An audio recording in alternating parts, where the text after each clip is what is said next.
الحمد لله رب العالمين والصلاة والسلام على رسوله الكريم المبعوث رحمة للعالمين وعلى آله وصحبه ومن اهتدى بهديه إلى يوم الدين. أما بعد، حياكم الله my sisters. السلام عليكم ورحمة الله وبركاته. إن شاء الله you're well. ربنا علمنا ما ينفعنا وانفعنا بما علمتنا وزدنا علما، اللهم آمين. اللهم لا سهل إلا ما جعلته سهلا وإنك تجعل الحزن إذا شئت سهلا. ربنا آتنا في الدنيا حسنة وفي الآخرة حسنة وقنا عذاب النار. Last week, in our study, in our understanding of Surat Yusuf alayhi salam, we have reached verse 28. We had reflections, we tried to understand the words in the verse, and then we had reflections after that. So, where are we in the story or in the surah? At the time when Imra'at al-Aziz wanted something from Yusuf alayhi salam, and that's something she wanted himself in a moral way. She attempted to that. She closed the doors. She said words to allow him or to let him know exactly what she wanted. Yusuf alayhi salam said, Ma'ad Allah, seeking refuge by Allah subhanahu wa ta'ala. And he stated reasons why he wouldn't do what she is asking him to do. He tried to leave the place, like when Allah subhanahu wa ta'ala said, وَاسْتَبَقَ الْبَابِ. Stabaqa, there is a race going on. However, she torn or ripped his shirt from the back. Who told us that? Allah subhanahu wa ta'ala. So at that moment, Yusuf alayhi salam is in the room. She is with him. She broke. They're only, as humans, there are only two in the room. She broke, but Allah subhanahu wa ta'ala told us that she did. But at the moment when they opened the door, they found her husband at the door. She started having to have the say in it, to have the story that can be validated or negated. Later, she said, what is the recompense of the one who wanted with your wife, expressing in Arabic, بِأَهْلِكَ. So ahl can be expressed for wife. So when someone say ahli, speaking Arabic, they can mean my people and my family, and as well they can mean, if he's a married husband, he can say ahli for his wife. Su'an, bad, except that he is going to be in prison or that he has painful punishment. She's stating what happened, that there is a wanting from Yusuf alayhi salam, and it's bad wanting, and she's suggesting as well how he should be punished in two different ways. Yusuf alayhi salam, hearing that, now he has to, and when we learned from that, after hearing, now he doesn't have the first say, but he still can say. So he said a statement, short statement, composed of 4 words. هي راودتني عن نفسي. She asked me for myself. She, between brackets, tried, attempted, because we have, as we said, closing of doors, saying it with words. So she attempted, she tried, and she asked me for myself. What are we hearing? And this is, we learned from it at the time, that Yusuf alayhi salam is saying what happened in very concise way. Not a lot of details, but he said what happened in a way that doesn't confuse the listener. Okay. Then Allah subhanahu wa ta'ala, after him sticking to the truth and coming forward and saying what happened, Allah subhanahu wa ta'ala said that a witness, not any witness, a witness, shahidun, from her people, from her family, was around, was in that house, hearing what happened, hearing that now, and what she is saying, Yusuf alayhi salam standing, she is standing by him, the husband standing at the door. Now this shahid came and everyone can look and see Yusuf alayhi salam's situation. and what he said and heard what he said. So that shahid had a testimonial to say. That shahid now saw something, which is how Yusuf alayhi salam looks like and how his shirt looks like.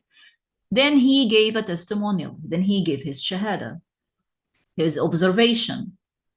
So he said, إن كان قميصه قد من قبل, if his shirt was torn or ripped from front, فصدقت, then she said the truth. وهو من الكاذبين, and he is lying, because now each one of them said a statement. She started, and we reflected on that last week. That's why he's saying فصدقت, because her statement was first, right? And he is from the liars. And then وَإِن كَانَ قَمِيصُهُ, this is where we are as well. We did this verse number 27. وَإِن كَانَ, and if his shirt was torn, ripped from back, dubur, the back, فَكَذَبَتْ, then now the statement first that's for her, and her claiming that he wanted to do something with her that is evil, is now a lie. كَذَبَتْ وَهُوَ مِنَ الصَّادِقِينَ, and he is from those who are truthful. That was the testimonial that was given, and we reflected as well on that. Allah subhanahu wa ta'ala sent someone to come and say words to defend him.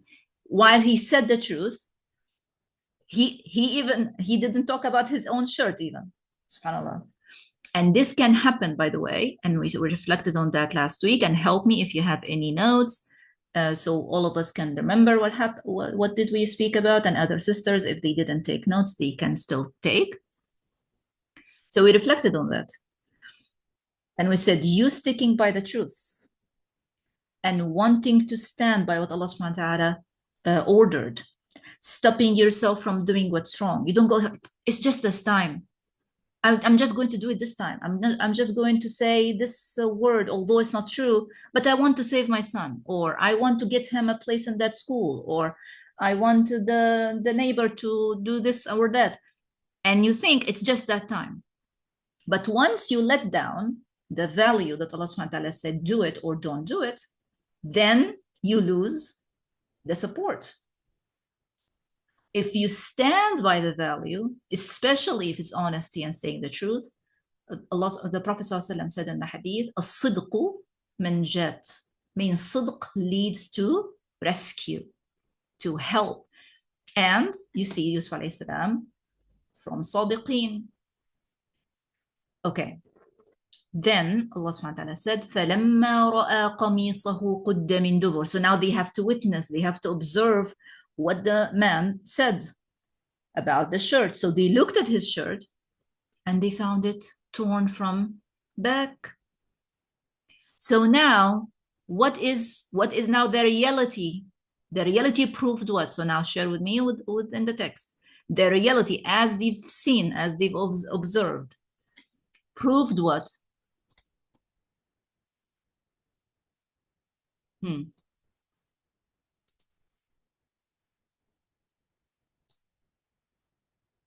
What they observed from the situation of Yusuf alayhi salam, that she is the mistress of the house, right?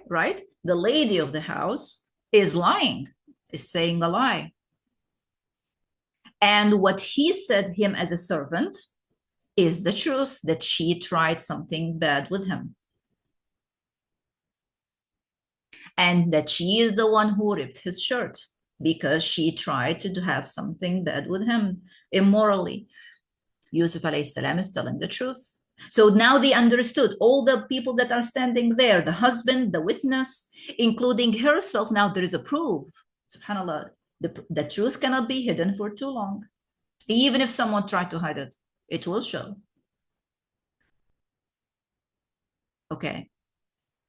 Then فَلَمَّا رَأَى قَمِيصَهُ قُدَّ مِن دُبُرٍ, this is what we reached. Then, starting from the new lesson from today, Allah subhanahu wa ta'ala said, قَالَ, so starting now from here, قَالَ إِنَّهُ مِن كَيْدِكُنْ,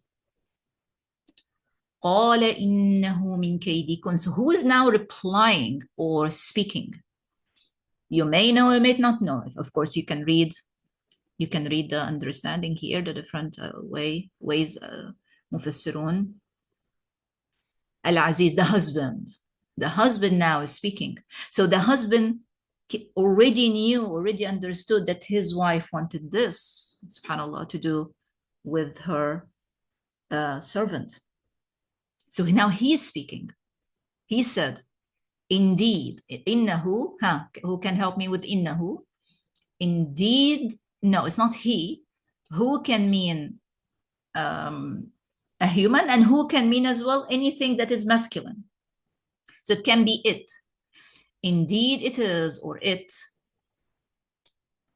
Min, how do we understand min? Min. From, centum.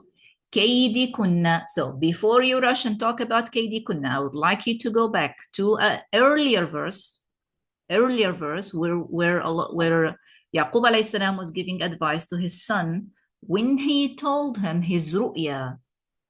If you have your notes with you, it's very easy for you to find it. Or if you manage to catch up with the previous classes, it's easy for you to find it. Kaid, the word kaid, we had it before. And yakidu, we had it before. And why I'm taking you back to that word, because many people, including people who speak about this verse, say that this kaid comes only from women. And I want you to understand that the kaid can come from anyone, including in the beginning when Yaqub alayhi salam warned Yusuf, he said, yakidu, for the brothers, right?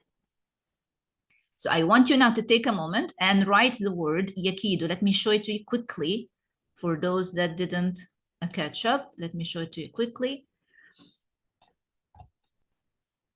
So kaid, we're going now to explain little by little what does kaid mean. But I want to show you first that the first word, the first time that kaid was mentioned in the surah was not about women.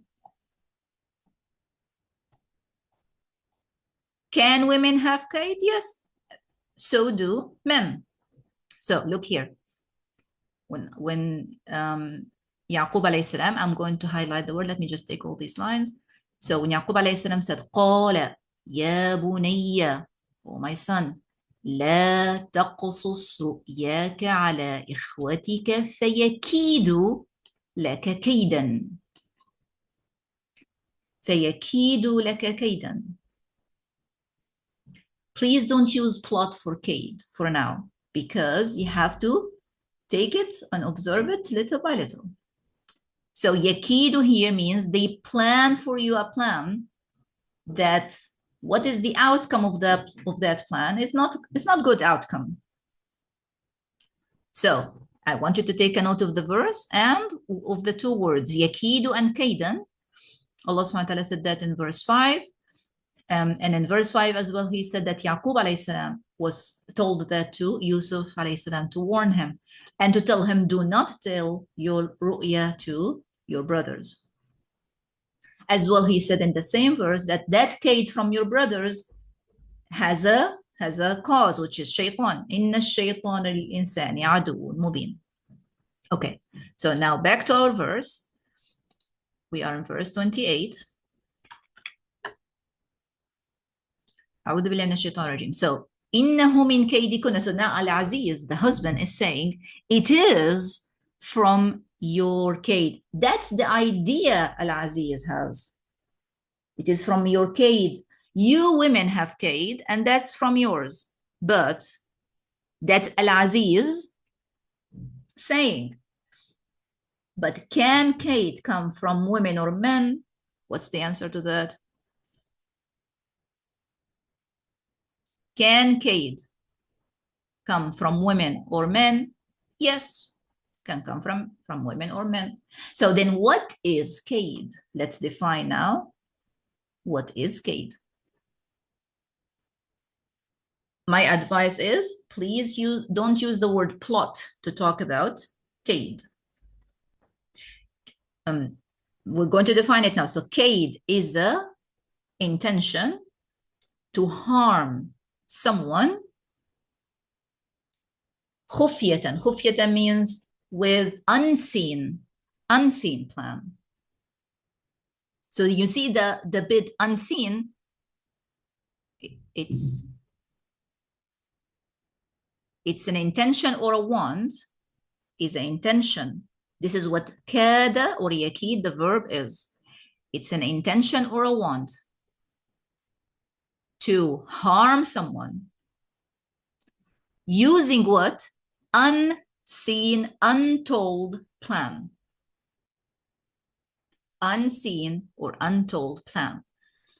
And that is what makes it kaid, that the victim of the kaid, the one who's going to be the kaid applied to or onto, doesn't know, is not aware that this is going to be taking place. Please, my sister Romana, correct, or take away and then put it again if you want. So who would like to write or to help us with the definition of the verb kada or yakidu? If you manage to capture, right? So all of us can learn, please.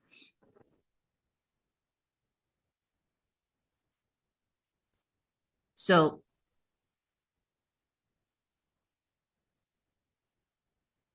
someone with using unseen or untold plan or way.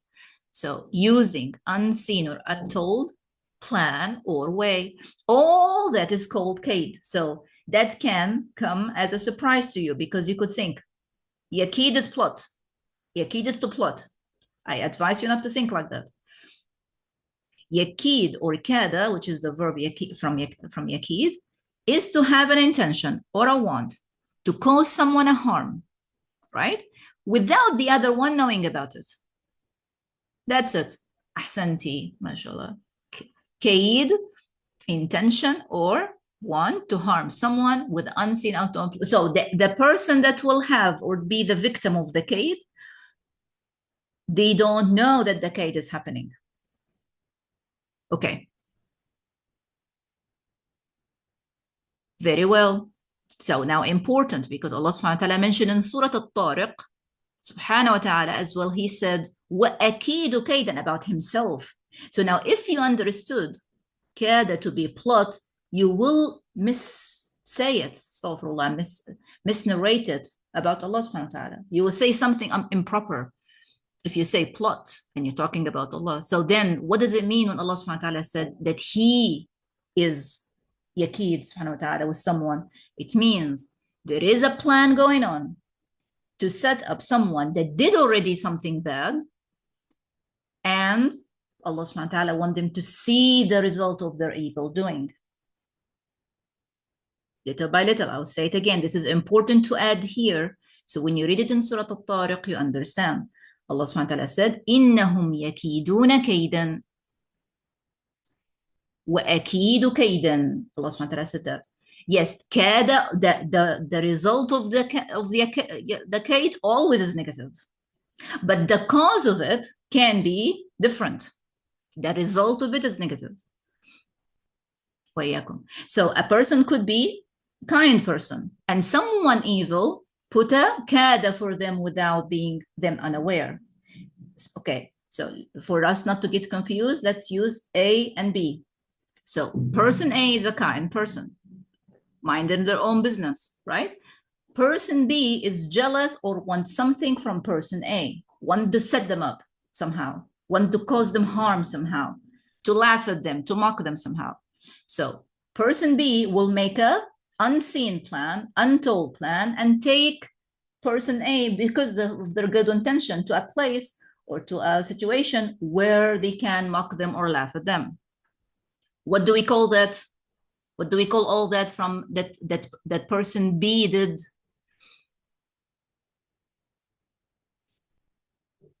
Kaid. Very well. So now, person B, by doing that, now, a'udhu billah, they're exposing themselves to be in a kaid, but now, subhanallah, who's going to do the kaid with them or to them? Allah subhanahu wa ta'ala. So again, they're going to be a victim, which is person B in this case. They're going to be a victim of a plan that they don't see.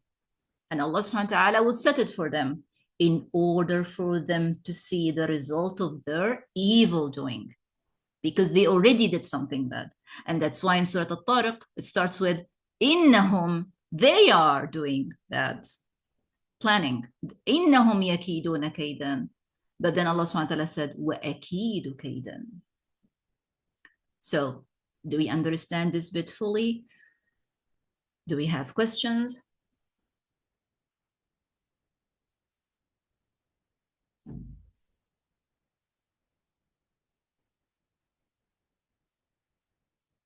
Okay. Okay. So now Al-Aziz told that to his wife. You will understand something about Al-Aziz that may be not positive for a husband. He said that all what happened is because it's just a women thing. And women do kaid.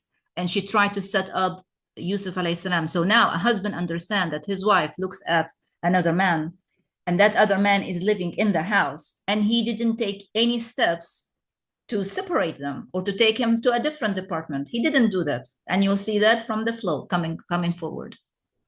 So that was his comment or answer to what happened. Inna kayda kunna azim. Indeed, your kaid is tremendous, great. You make evil plans, he's saying to his wife. But again, he's referring it not because it's a personal thing to his wife. He's saying all women are like that. Okay, so when you quote this part of the verse, don't say it as it is real about all women. This is from whose point of view or perspective? Who's saying? It's from Al-Aziz's point of view. To get rid or to get out of that situation, he claimed it on women, that this is something women do, right? But can women and men, as we saw earlier, do kaid? Yes, they can. Okay, so now if it's clear, moving on. He did something as well. He did something to more in that situation. So he said, Yusufu, that's him saying, that's Al-Aziz continuing. Yusufu, أعرض عن هذا. So Yusuf is calling Yusuf's name, and he's saying أعرض عن هذا. So what does أعرض mean? How Arabs use أعرض? And if you know عن هذا, help me with عن هذا. So do we know أعرض?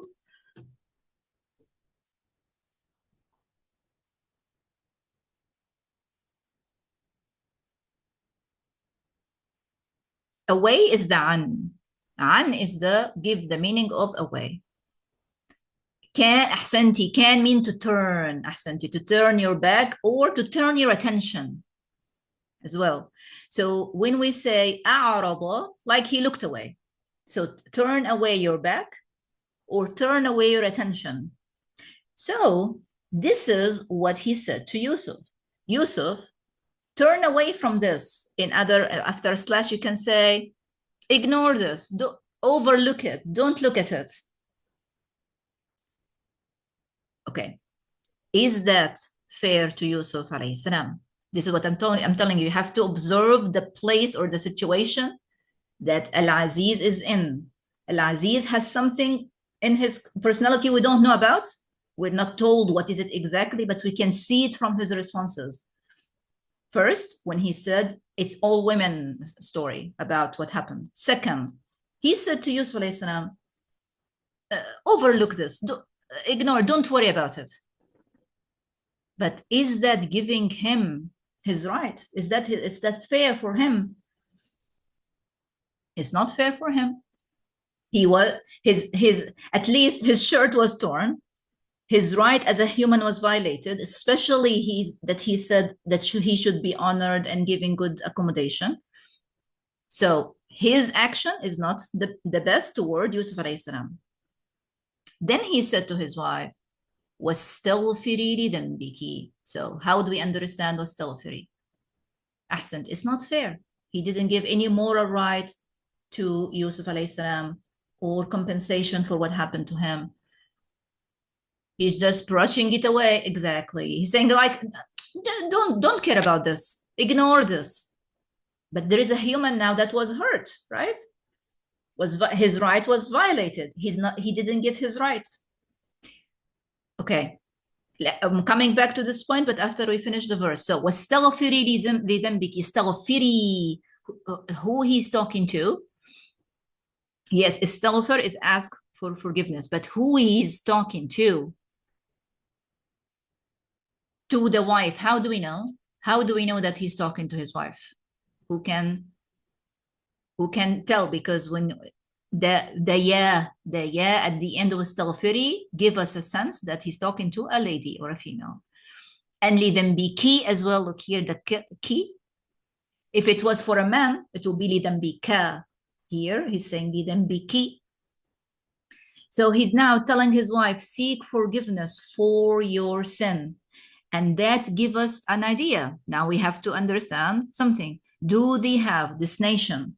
Do they have a revelation somehow? They know that there's something called seeking forgiveness, right? For your sin. So knowing that you seek forgiveness means that you know what you should or should not do. And that comes through revelations. Okay, but again, take that as a side point. We're going to come back to it later, and we are going to be reminded with it later that there's somehow they know what they should, what's forbidden, what's halal or lawful to do. They know that, and she knows that too. So she was aware that what she's doing, she's breaking many rules. Okay, واستغفري لذنبك. So that's what he said. Three things he said. One, that what happened is due to Kaid. Second, told Yusuf alayhi salam, ignore this, look it over, don't worry about it. And he told his wife, seek forgiveness for your sin. So again, this is admitting again that what she did was, right? When he said, istaghfiri dhanbiki, that's admitting from him that what she did was unlawful, wrong. Okay, so he knows it and she knows it. And then he continued to say, Innaki kunti minal khati'in. That's all for her. So, innaki, you see the ki has a kasra because again, it's for a lady. Innaki. So what does innaki mean? How can we understand innaki in Arabic?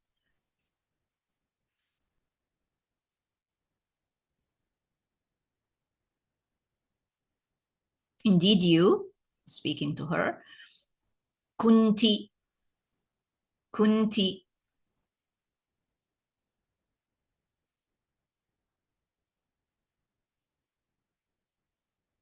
You were, santi, or are, min al-khati'in, mina,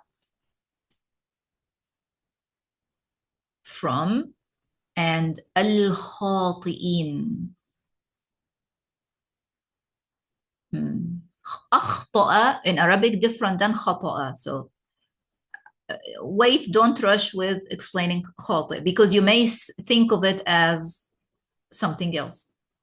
Let me explain. So there is two different words come from the same, like almost the same root, but they mean two different things. So the verb خطأ and the verb أخطأ. Let me write them for you. So خطأ and أخطأ. خطأ is a verb. خطأ means to do something wrong, knowing that it's wrong on purpose. That's خطأ. We call that as well in Arabic خطأ. The person who does that, we call them خاطئ. We call this اسم الفاعل. اسم الفاعل, we should help you right away to know which one we're talking about. خاطئ. So خاطئ and خاطئ and خاطئ are called خاطئين. So the one who does something wrong, knowing that it's wrong, doing it on purpose, is called خاطئ. And he knows that she did it. He knows that she knows it's wrong, and that's why he said, seek forgiveness for your sin. Okay, what is the other word then? The other word is أخطأ. So the other words start with the hamza. أخطأ, like this. Hamza, and kha has sukun, ta has a fatha, and then hamza again has a fatha. أخطأ. What does أخطأ mean? Is to do something wrong, knowing it's wrong, but by accident. So أخطأ is to do something wrong. You know it's wrong, but you didn't mean to do it. It was a mistake. It was an accident. That's why in Surat, at the end of Surah Al-Baqarah, there is a dua, رَبَّنَا لَا تُؤَاخِذْنَا إِن نَسِينَا. Which word is it? Is it أخطأنا with the hamza or without the hamza? إن نسينا أو. What is the word? With the hamza, because it's أخطأ, is to do something wrong by accident. I didn't mean it. But خطأ without the hamza means that the person knowingly did. They know it's wrong in both cases, but they do it on purpose. And that's why he didn't say you are from the mukhti'in. He said you're from the khati'in. The one who does khata on purpose, knowing it is khata, is a khati, not a mukhti. Okay, so from the rest of the statement of Al-Aziz, we understand fully that he knows that that was something not right. Khata, on purpose. And he asked her to, or told her, استغفري لذنبك. But for Yusuf alayhi salam, he told him, don't worry about it, or overlook it, ignore it. Okay, so this is the end of verse 29. Then Allah subhanahu wa ta'ala said, أعوذ بالله من الشيطان الرجيم وقال نسوة في المدينة. So little by little, let's start. وقال, و, and قال أحسنتي can mean said only. Why? Because the subject, which is niswatun, is coming after. Take a rule if you want. If you worry or care about Arabic grammar and it helps you understanding the Quran, take a side point. If the verb in Arabic comes before the subject, it always comes in a single form. If the verb, you see here, the flow in Arabic is from right to left, right? From right to left. So the flow is from right to left. Qala comes before niswatun. Qala must be singular. So outside the Quran, let's use another example for you to understand this point. So let's say طالبات are students, girls, right? So we want to say they came to the class, right? So we say حضرت الطالبات. حضرت single, although حضر for one, and we put the ta just because they're females. But if we swap them and we started with الطالبات, we say الطالبات حضرنا. We don't say حضر. If the subject is first, then the verb follows it. So this is just a grammar, the point for those who care about grammar. But this is why we say, and said niswatun. Niswatun means, it's another word for nisa. Nisa means women. Then what is niswatun then? When we say nisa, like Surat An-Nisa, right? Let me write it for you so you can see the difference. So the word nisa is written like this.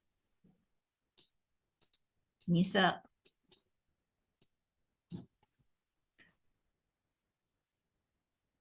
Nisa is group of women and niswatun is group of women. But when we say niswa, like our sister Shakira here suggesting, it means women of a certain class, usually higher class. So that again give you something about the society that they used to live in, that there are classes of people.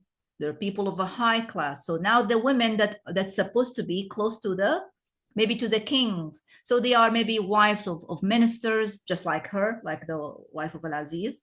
She is a wife of the Minister of Finance. Al-Aziz, that title, let's review if we didn't have it before. Al-Aziz, that is the title. The title of who was given to who? To the person that is going to be responsible for the Ministry of Finance, handling the finance of the country, is called Al-Aziz at that time. So now Allah subhanahu wa ta'ala is telling us, Niswatun fil Medina. So we cannot think of Nisa, it's not all the women or some women generally. No, it's women of those that are close to this, the wife of Al-Aziz. So they could be wives of other ministers, they could be sisters of other ministers, close to that, between brackets, may Allah forgive me, class of people. But that as well tell us that they are, at that time, there were classes. There is, for example, the king, there are the ministers, and there are the rest of the people. So when we hear niswatun, we understand not all women, this type of people, this type of women, which are the women that are close to her, that can easily go to her, visit her, and she visits them. So niswatun fil Medina, now they started talking, like as one of some of the tafsir here, or the understanding, say gossiping. Is the word gossip here? No, it just says, Allah subhanahu wa ta'ala said qala.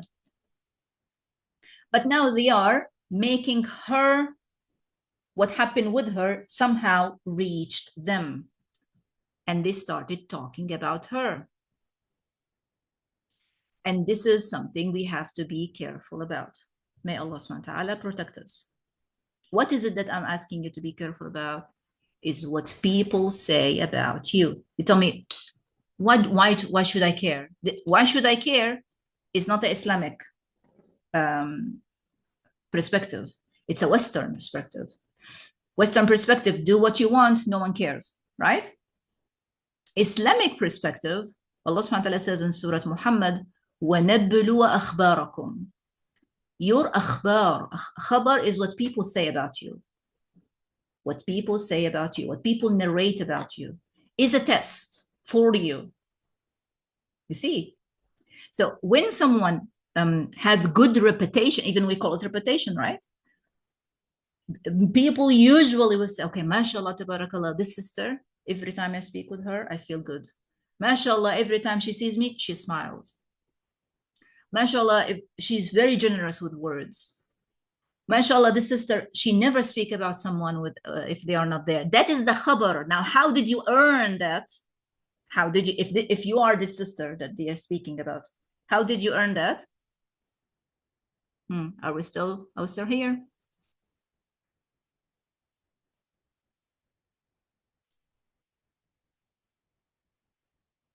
How did you earn them saying that about you? By being that person that is speaking. Exactly. This is how you conducted yourself. Ahsanti, mashallah. So what people say matters for a Muslim. Why? Because this is how you're behaving. Okay. So by being a person that if someone is mentioned in front of you, you say, no, I'm sorry, I don't talk about other sisters when they're not here. Even if people don't like it, they will narrate that about you. And be careful, the opposite is true too. So if someone speak about another sister and you allowed, and you had as well another story about her, and you started continue the same conversation, they know that you don't mind that. It's easy for you to talk about others. They will still talk about you still. And this is what they're going to narrate. So here, Allah subhanahu wa ta'ala is saying that her story now became something that the niswa, the other wives of other ministers and close people to them, her story became something they speak about. And of course, they're not speaking in a good way. Because what happened good? What happened? Wasn't good, so therefore the story isn't good. So what did they say? وَقَالَ نِسْوَةٌ فِي الْمَدِينَةِ إِمْرَأَةُ الْعَزِيزِ. This is how they refer to her, the wife of Al-Aziz. We spoke about imra'atu before, and we studied the difference between expressing in the Quran the word imra'atu and the word zawjatu in the Quran for wife. So imra'atu for a wife is used, observing in the Quran, and from this what the scholar said, when the husband and wife don't have children, or when they both are not believers, or when one of them is not a believer. The word imra'atu is used. For example, when Zakaria alayhi salam is calling upon Allah subhanahu wa ta'ala to grant him a child, he said imra'ati for his wife, although she is his wife, and they're both believers, but they didn't have children together. In the story of Al-Aziz, the husband and the wife, they don't have children together. Belief-wise, we don't know how they're committed to the revelation that they mentioned earlier about seeking istighfar and all that. But we know that they don't have children. So what the women saying, the wife of Al-Aziz, and then they said what happened exactly. SubhanAllah, turawidu, asking immorally for himself. Who? Fataha, her servant or her young boy. Fata is a young man, like fitya. Al-fitya, when we talked about al-kahf, Allah subhanahu wa ta'ala called them fitya. So the singular is fata. Turawidu fataha an nafsihi. She's asking her servant or her boy servant for himself. Of course, between brackets, immorally. She's asking that. She's asking him immorally, knowing that she is what? The wife of Al-Aziz. You see how it started. Okay. And then, of course, because A'udhu Billah, it's women talking about something, and of course, mentioning something they shouldn't, they continued to say other things that are not maybe accurate, but they continued, they added to the story. قد شغفها حبا. قد is indeed. I will come to شغفها in a second. حبا is love. شغف. شغف is to touch somebody's heart with love. So that's why they say ha, her, he Yusuf or Fataha, her Fatah touched her heart with love, made her passionate about him with love.